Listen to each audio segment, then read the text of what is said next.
Hello बच्चों, चलिए प्रश्न को पढ़ते हैं। सारणिकों के गुणधर्मों का प्रयोग करके निम्नलिखित को सिद्ध कीजिए। और हमें एक सारणिक दिया गया है और हमें बराबर में लेके आना है इसके 2x + y + z3।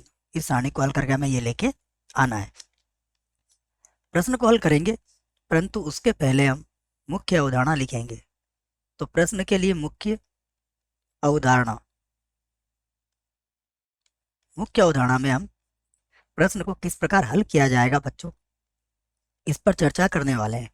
तो देखिए, पहली मुख्य अवधारणा हमारी क्या होगी, यहाँ पर हमें क्या लेके आना है, x + y + z। तो देखो, प्रश्न को देखने से पता लगता है कि यदि हम C1 में C2 और C3 को जोड़ लें बच्चों, तो हमें मिल जाएगा 2x + 2y + 2z, और यही हमें चाहिए। तो हमारी जो मुख्य अवधारणा होगी, प्रारंभिक दृष्टि से हम कह सकते हैं कि हम यहाँ पर जो सक्रिया लगाएंगे वो सक्रिया हमारी होगी C1 की जगह पर C1 + C2 + C3। इस सक्रिया का हम प्रयोग करेंगे बच्चों। बाकी जो सक्रिया लगाएंगे वो हम प्रश्न को देखने के बाद ही पता लगा सकेंगे। तो अब हम क्या करते हैं, प्रश्न को हल करते हैं। यहाँ से प्रश्न को हल करना आरंभ करते हैं और उसके बाद यहाँ पर इसका बायां पक्ष ले लेते हैं। तो प्रश्न का बायां पक्ष क्या है, प्रश्न का बायां पक्ष देख लेते हैं। यह है x + y +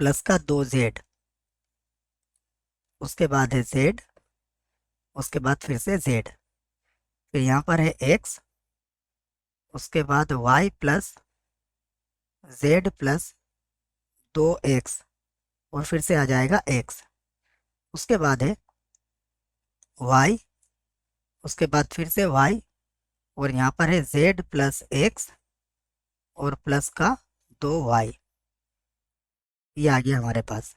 जैसा मैंने कहा कि यहाँ पर क्या लगाएंगे, हम C1 की जगह पर लिख देंगे हम इस प्रकार से C1 + C2 + C3।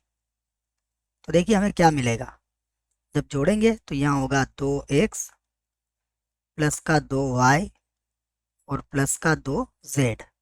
यहाँ पर भी क्या मिलेगा, हमें मिलेगा 2x प्लस का 2y और प्लस का 2z। यहाँ पर भी मिलेगा 2x प्लस का 2y और प्लस का 2z।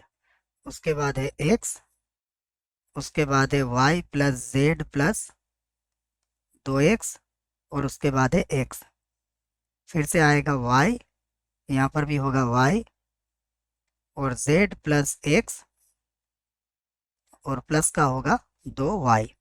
ठीक है। अब देखिए, यहाँ से 2x + 2y + 2z को हम आसानी से कॉमन ले सकते हैं। तो लिख देता हूँ मैं इस बात को कि C1 से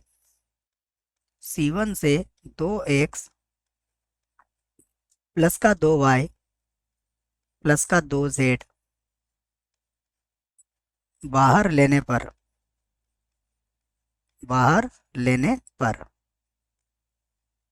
तो अब हमें क्या मिलेगा, हमें मिलेगा 2x प्लस का 2y प्लस का 2z।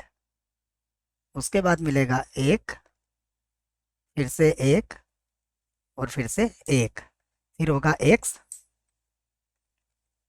उसके बाद y + z और प्लस का 2x। ठीक है, फिर है x, उसके बाद है y, यहाँ पर भी है y, यहाँ पर भी है y, और z + x और प्लस का है 2y। ये मिल गया हमें। अब हम क्या कर सकते हैं, यहाँ पर देखिए एक सक्रिया और लगा सकते हैं, वो भी मैं लिख देता हूँ। हम यहाँ पर लिख सकते हैं R1 की जगह पर R1 - R2, और R2 की जगह पर लिख सकते हैं बच्चों R2 - R3। ठीक है, तो उससे हमें सारणिक में पहले स्तंभ में 2 जीरो प्राप्त आसानी से हो जाएंगे।